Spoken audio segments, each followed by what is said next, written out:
नमस्कार। मेरा नाम है गौरव पाल। आप देख रहे हैं गौरव का चश्मा। देश में कोलिजियम के खिलाफ अब सुप्रीम कोर्ट में ही आवाज उठी, लेकिन जब सुप्रीम कोर्ट में आवाज उठी तो वो आवाज दबा दी गई।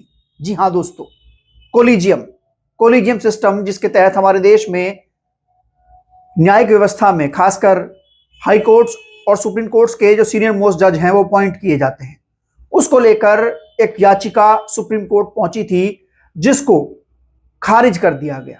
जिसके बाद देश में कई सवाल उठ रहे हैं। क्या है पूरी खबर वो मैं आपको बताऊंगा, और सवाल क्यों उठ रहे हैं वो भी बताऊंगा। लेकिन अगर आप लोग पहली बार हमारे चैनल पर आए हैं तो चैनल को सब्सक्राइब कर बेल आइकन दबा दीजिए। सुप्रीम कोर्ट में एक याचिका पहुंची कोलिजियम के खिलाफ। जी हां, एक पीआईएल याचिका कोलिजियम के खिलाफ पहुंची, जिसको लेकर सुप्रीम कोर्ट ने के जो जज थे सीजीआई सूर्यकांत और जज जयमाला बागची ने इस याचिका पर सुनवाई करने से मना कर दिया। इस याचिका को खारिज कर दिया। अब कोलिजियम पर याचिका पहुंची थी तो देश के सब लोगों की निगाहें इस पर बनी हुई थी कि आखिरकार कोलिजियम, जिस सिस्टम के तहत जज अपॉइंट किए जाते हैं बिना कोई पेपर के, सिर्फ जजों की सिफारिश के, उस पर क्या फैसला होगा। सीजीआई ने इस याचिका पर सुनवाई करने से मना कर दिया और कहा कि ये जुडिशियल एडमिनिस्ट्रेटर का मामला है। जी हां दोस्तों, दरअसल मामला कुछ यूं था कि मद्रास हाई कोर्ट की एक सीनियर जज थी जिनका नाम था निशा बानो। कोलिजियम सिस्टम से उनका ट्रांसफर केरला हाई कोर्ट में कर दिया गया, जहां पर उनका डिमोशन भी हो गया। पहले वो टॉप 3 जजेस में आती थी मद्रास कोर्ट में, वहां से उनको 9वीं पोस्ट पर जाने के लिए केरला में कह दिया। लंबे समय तक उन्होंने ज्वाइन नहीं किया, जिसके बाद एडमिनिस्ट्रेटिव एक तरीके से गाइडलाइंस दी गई और राष्ट्रपति के निर्देश पर निशा बानो ने केरला में जाकर ज्वाइन किया।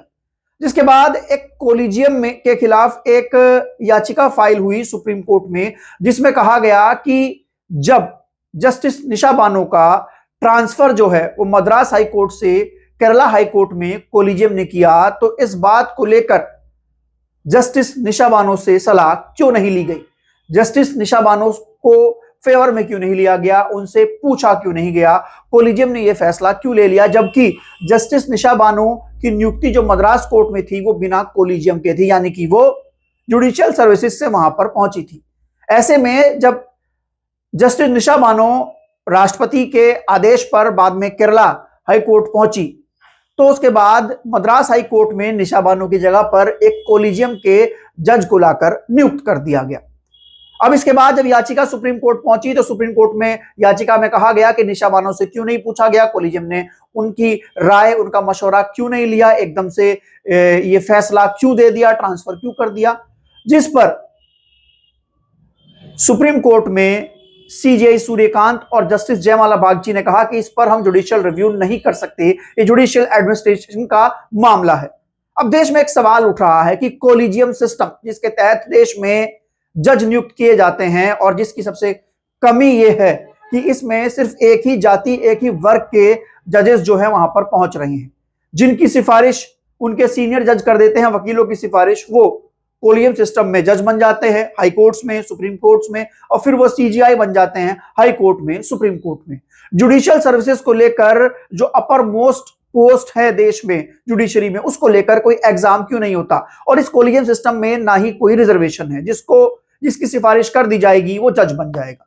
अब इसी वजह से देश का जो एक बड़ा तबका है SC ST OBC, उसका रिप्रेजेंटेशन देश की जुडिशरी में ना के बराबर है, जिसके बाद कई प्रकार के सवाल जो हैं वो बहुत सी बार जजमेंट्स पर उठ जाते हैं। जिस तरीके से हमने देखा कुलदीप सेंगर का मामला आया था, जहां पर दिल्ली हाई कोर्ट ने कुलदीप सेंगर की सजा को बर्खास्त कर दिया था, बाद में सुप्रीम कोर्ट ने उस सजा को फिर से बहाल किया और कहा कि नहीं, दिल्ली हाई कोर्ट से गलती हुई है। दिल्ली हाई कोर्ट के जिन जजों ने फैसला लिया था वो भी कोलिजियम से थे, और उन्होंने कानून की टेक्निकलिटी के लूप होल्स के जरिए कुलदीप सेंगर की सजा को माफ कर दिया था।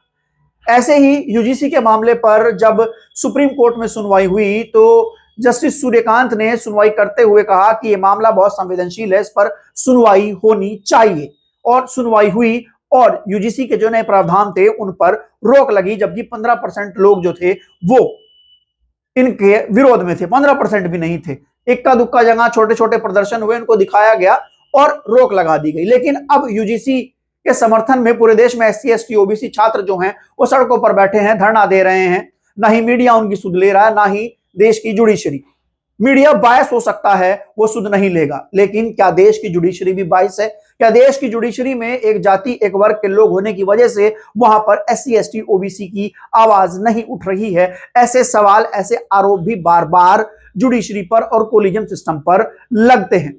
अब देश में बात आती है न्यायिक व्यवस्था की। हमारे देश की जो न्यायिक व्यवस्था है उसमें बार बार कई लोगों ने कहा है कि कोलिजियम सिस्टम में बदलाव होना चाहिए, कोलिजियम सिस्टम में भी आरक्षण होना चाहिए, कोलिजियम सिस्टम हटना चाहिए, यहां पर एक पात्रक परीक्षा आनी चाहिए जिसके जरिए जजों की नियुक्ति सीजीआई जैसी पोस्ट पर हो, क्योंकि एक जज जो होता है वो बहुत ज्यादा महत्वपूर्ण पद होल्ड करता है। जैसे सीजीआई सूर्यकांत ने यूजीसी के विरोध का मामला तो एकदम से सुन लिया, लेकिन इस देश में पिछले 10 साल से संगठन जो हैं वो धार्मिक हेट फैला रहे हैं, खासकर मुस्लिम धर्म को टारगेट बना रहे हैं, जगह जगह लिंचिंग की जाती है। हाल ही में हेमंत बिस्व शर्मा का एक वीडियो आया जिसमें साफ दिखाया गया हेमंत बिस्व शर्मा जो हैं वो मुसलमानों को टारगेट करते हुए ब्लैंक शॉट पर फायर कर रहे हैं। ये वीडियो बीजेपी आसाम के पेज ने शेयर किया, लेकिन इस पर अब तक सुमोटो सुप्रीम कोर्ट ने नहीं लिया, जबकि प्रशांत भूषण जो कि सीनियर मोस्ट वकील हैं सुप्रीम कोर्ट के, उन्होंने साफ तौर पर कहा कि सुप्रीम कोर्ट को ऐसे मामले पर